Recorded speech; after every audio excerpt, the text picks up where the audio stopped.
La auscultación consiste en evaluar mediante el oído los fenómenos acústicos que se producen en el cuerpo humano, ya sea por la actividad cardíaca,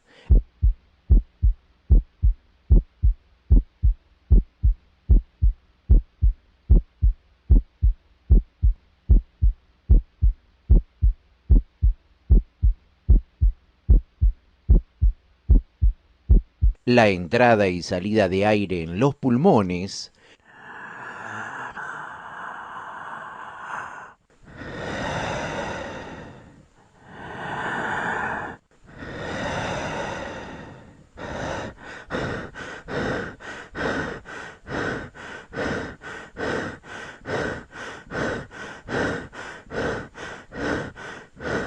la emisión de voz 33.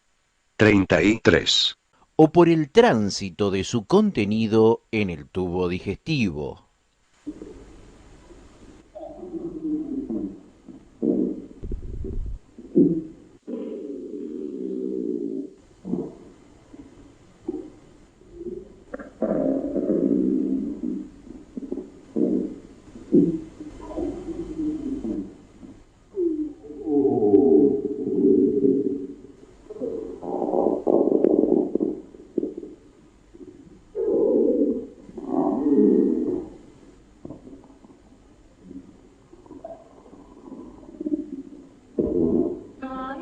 Mucho antes de Hipócrates, allá por el año 460 a 380 a.C., ya se practicaba el escuchar los ruidos respiratorios del tórax, aplicando directamente el oído sobre la región torácica. Lo que las medicinas no pueden curar, puede curarlo el bisturí.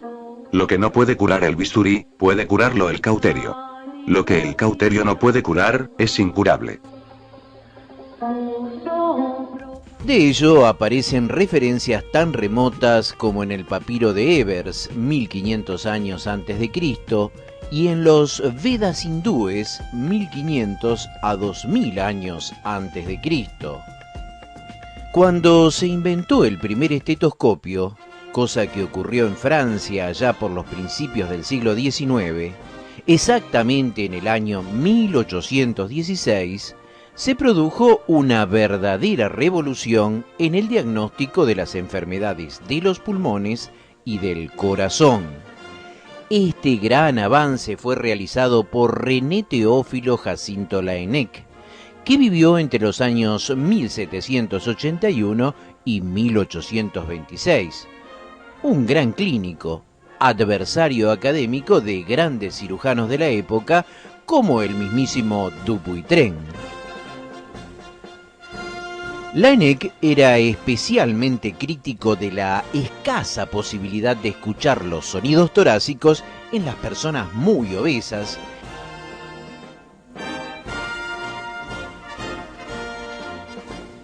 y le disgustaba sobremanera la poca higiene de sus pacientes, ya que muchos de ellos no se lavaban y estaban llenos de piojos. Según cuenta la historia, en el otoño parisino de 1816, Laennec estaba yendo a visitar a una mujer en trabajo de parto y con síntomas de enfermedad cardíaca. Como estaba atrasado, tomó un atajo por el patio del Louvre, encontrándose con un grupo de niños que jugaban con una viga de madera. Observó que mientras uno la apoyaba en su oreja, el otro golpeteaba con sus uñas en el extremo opuesto, transmitiéndole mensajes a través de esos sonidos. Cuando Laennec entró en la habitación de la paciente, pidió un cuaderno, lo enrolló en forma de cilindro y lo apoyó en el pecho de la más que obesa dama. Se maravilló de lo que escuchó y, según él mismo nos cuenta, me sorprendí de lo bien que pude percibir la acción del corazón. De una forma mucho más clara y diferente. Ya que nunca me había sido posible hacerlo por la aplicación directa del oído al pecho. Entre 1816 y 1819, publica su tratado Traité de l'auscultation médiate, et des maladies des poumons et du cœur. Y experimenta con distintos tubos perforados de cedro o ebonita hasta llegar a un modelo de madera con forma de embudo de aproximadamente 30 centímetros de largo, 4 centímetros de diámetro y medio centímetro en su canal central, para el cual acuñó el nombre de estetoscopio, una combinación de las palabras griegas stetos, que significa tórax, y scopein, que significa observar, mirar dentro del tórax. Desde aquella hoja enrollada del año 1815, desde aquel primer estetoscopio que consistía en un tubo de madera monoauricular del año 1816, desde el prototipo de 1819 con un doble receptor,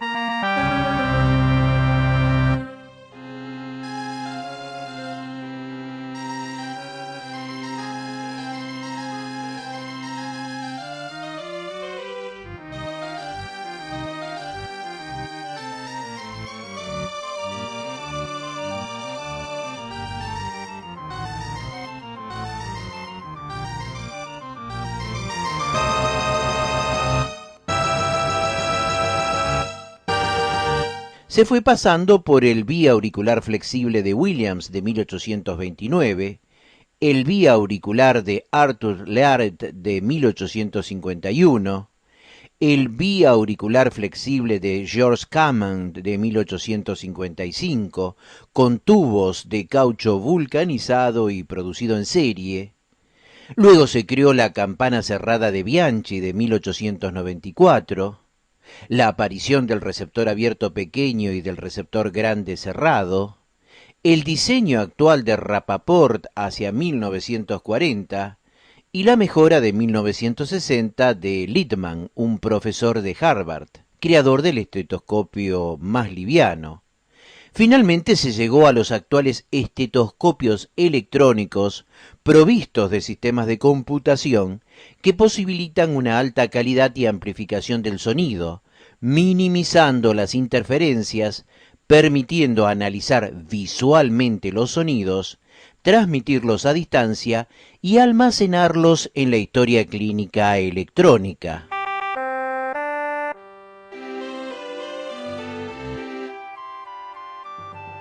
El estetoscopio, sin duda, es el instrumento que mejor simboliza la práctica de la medicina, y es mucho más que un instrumento para observar el trabajo del cuerpo, pues representa en el imaginario de los pacientes a la ciencia y a la técnica, que unidas a nuestra habilidad nos permiten escuchar lo que nos dice el cuerpo.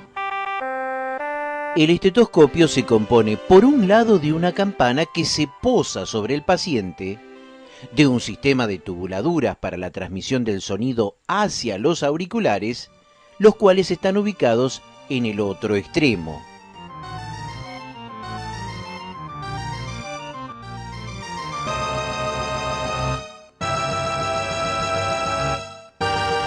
En la campana, de un lado presenta una membrana que vibra y transmite los sonidos de tonalidades relativamente altas. Por el otro, una campana abierta que utiliza la piel del enfermo como membrana, transmite los sonidos de tonalidades más bajas. Es muy importante apoyar toda la superficie de la campana sobre el cuerpo del paciente, a efectos de aislarla de todos los ruidos que pueda haber en el ambiente. El sonido es transmitido por una manguera de unos 40 centímetros, bien resistente, capaz de aislar los demás sonidos y solo captar aquellos del interior del cuerpo. Los auriculares deben ser suaves y cómodos para el examinador a nivel de sus olivas, ya que no deben causar dolor luego de un tiempo de utilizarlos, pero deben ajustar lo suficiente como para no dejar que se incluyan ruidos del ambiente. No obstante, la parte más importante del estetoscopio sigue siendo la región comprendida entre las dos olivas. Es una forma sarcástica de señalar la importancia no solo de oír, sino de saber interpretar los fenómenos acústicos. Los sonidos que percibimos en la auscultación se originan en sistemas elásticos como los pulmones y las vías aéreas, el corazón, los grandes vasos y el tubo digestivo,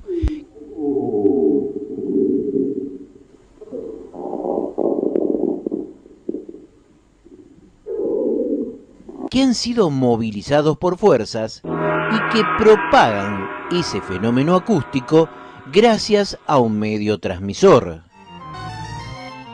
Los sonidos cardíacos reconocen como fuente de origen a la desaceleración brusca de la corriente sanguínea previamente acelerada por un lado y al pasaje brusco de sangre a través de zonas estrechadas. Comencemos escuchando los ruidos cardíacos normales.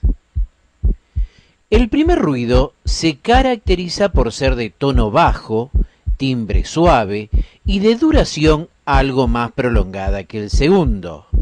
Se reconoce porque precede inmediatamente al pulso radial o al carotidio y se ausculta con más intensidad en el área ventricular izquierda. El segundo ruido es de tono algo más agudo que el primero y de duración más breve. Se ausculta mejor en el área aórtica. Coincide con la diástole ventricular y se percibe con mayor nitidez en los focos de la base cardíaca.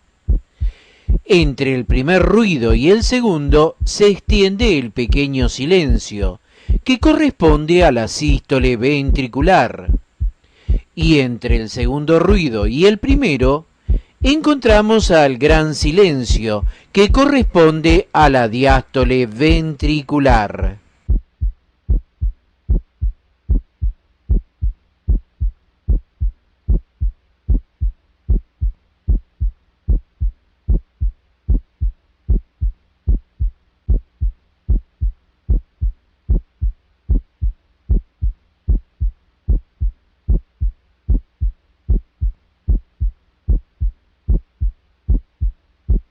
El soplo de la estenosis aórtica es mesosistólico, comienza cerca del primer ruido, hace un pico en la mitad de la sístole y se extiende hacia el segundo ruido, terminando antes de este y dejándolo audible.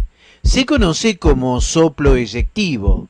Es rudo, de características musicales, en murmullo de paloma, y se escucha bien tanto con campana como con diafragma.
El soplo de la insuficiencia aórtica es diastólico y es mejor auscultado en el foco accesorio de Erbb. Es suave, generalmente no excede los 3 en 6 o 4 en 6 de intensidad, es aspirativo y de características crescendo-decrescendo.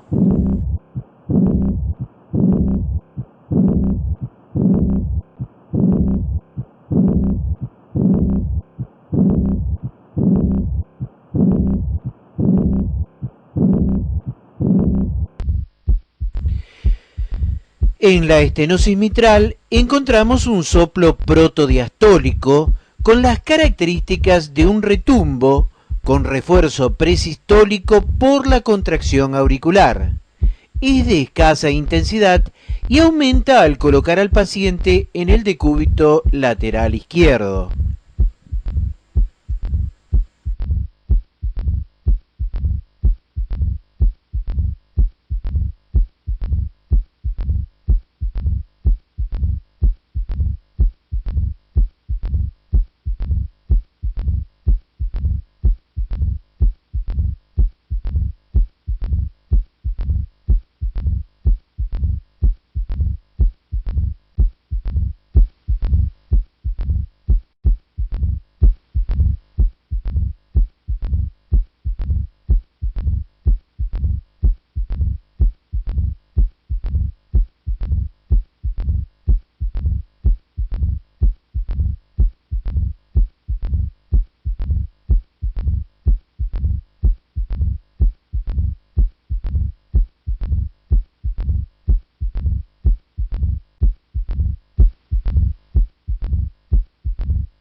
En la insuficiencia mitral se escucha un soplo sistólico decreciente en las formas leves, pansistólico en las graves, de intensidad moderada que se propaga a la axila y es de timbre disonante.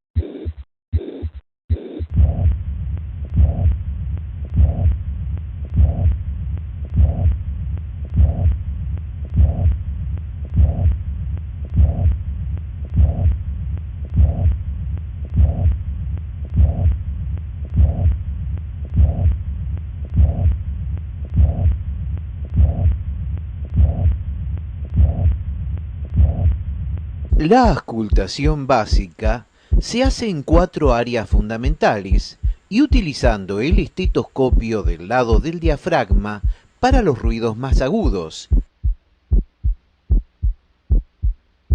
y la campana para los más graves.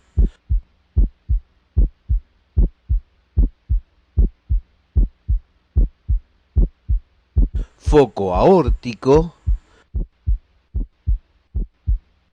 foco pulmonar, foco tricuspidio y foco mitral. También se pueden encontrar soplos al nivel de las arterias, como la aorta abdominal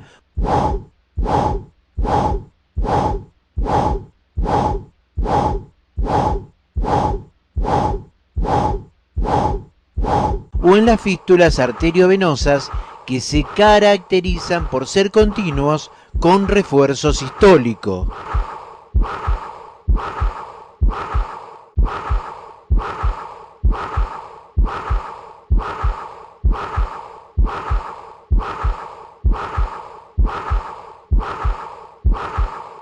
Los sonidos respiratorios se deben por una parte al pasaje de aire en tubos de diferentes calibres en los que se interponen secreciones y transforman al flujo aéreo en turbulencias irregulares, y por otra a la transmisión de la voz en diferentes tejidos.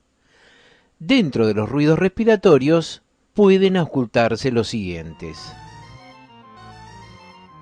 ruido laringotraqueal,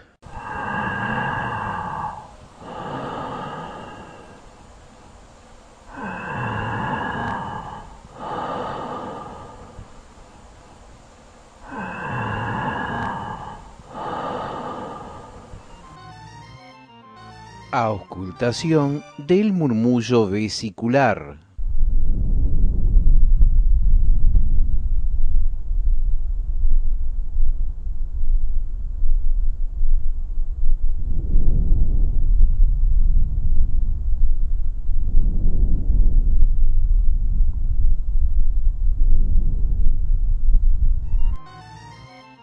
estridor traqueal,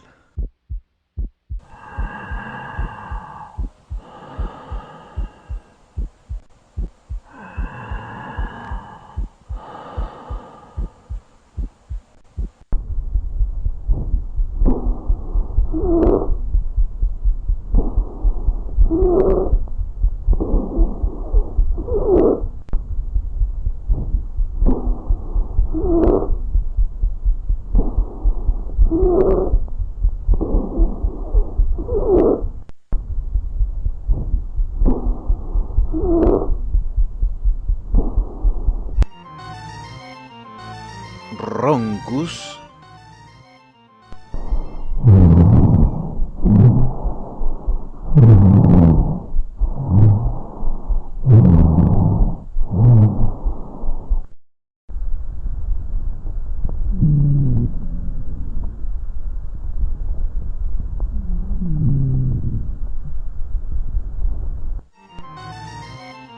sibilancias,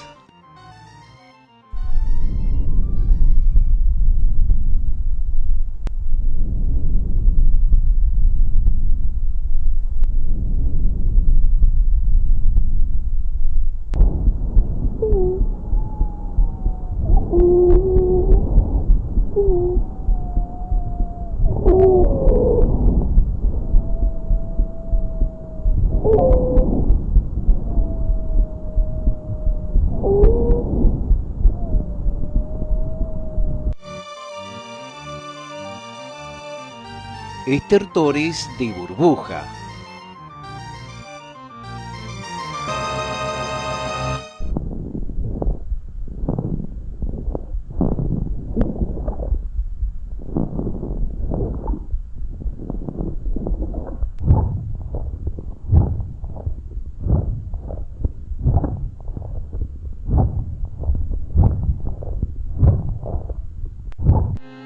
crepitantes y subcrepitantes.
El contenido hidroaéreo del tubo digestivo, manipulado por la estructura tubular del intestino mediante contracciones transversales y contracciones longitudinales, produce los ruidos hidroaéreos característicos de este sistema.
Ser capaz de diagnosticar enfermedades descifrando el significado de los ruidos que produce el cuerpo humano continúa siendo tanto un exquisito arte como una ciencia compleja, que a pesar de los maravillosos avances tecnológicos sigue gozando hoy en día de una muy buena salud.